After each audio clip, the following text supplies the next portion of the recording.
Alors bonjour à tous et merci d'être là pour l'édition de l'Informateur du lundi. Et oui, déjà début de semaine, 4 février 2019, 10h20 heure du Québec. Merci d'être de plus en plus nombreux. Ça va être une semaine très mouvementée. On a demain le discours sur l'Union de Donald Trump. On a le Venezuela qui fait partie fait partie de l'actualité. Là, on attend vraiment les derniers développements. On a Xi Jinping qui devrait rencontrer Donald Trump cette semaine aussi. On s'en va vers une conclusion de cette guerre commerciale. Sûrement, la Chine est en train vraiment de subir beaucoup de pression économique.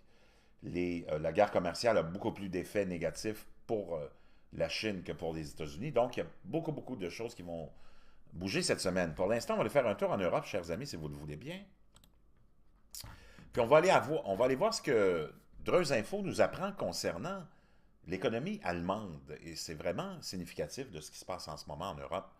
L'Allemagne a un taux de chômage des réfugiés en hausse de 65%. C'est sous la plume de Christian Larnay. Le taux de croissance de l'Allemagne est en train de craquer sous le poids des conséquences financières de l'accueil d'1 million de réfugiés avec une nouvelle estimation réduisant le taux de croissance pour 2019 de 1,8% à seulement 1%.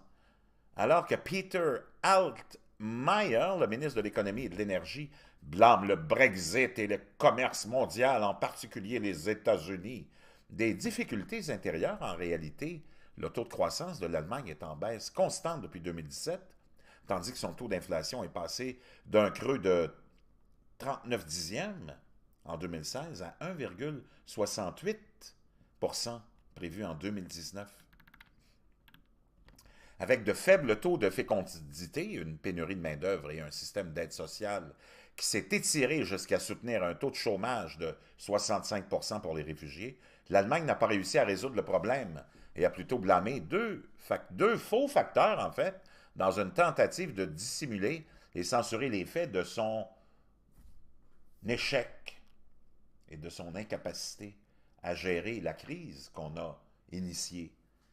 Et c'est souvent ça, la petite gauche, les social médiocres. Ce qu'ils font, c'est qu'ils blâment tout et chacun, sauf leur mauvaise vision, leur mauvaise décision, leur mauvais jugement et leur mauvaise administration incompétente dans 99,999 plus 0,01%.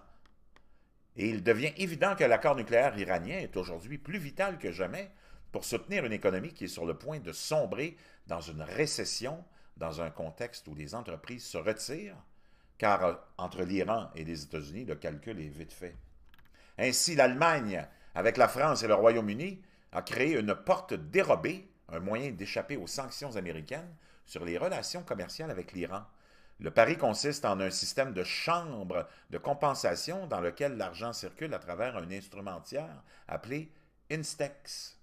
L'Allemagne attend de voir comment Trump et son administration réagiront et si des amendes et d'autres guerres commerciales éclateront encore. Ils n'auront pas longtemps à attendre.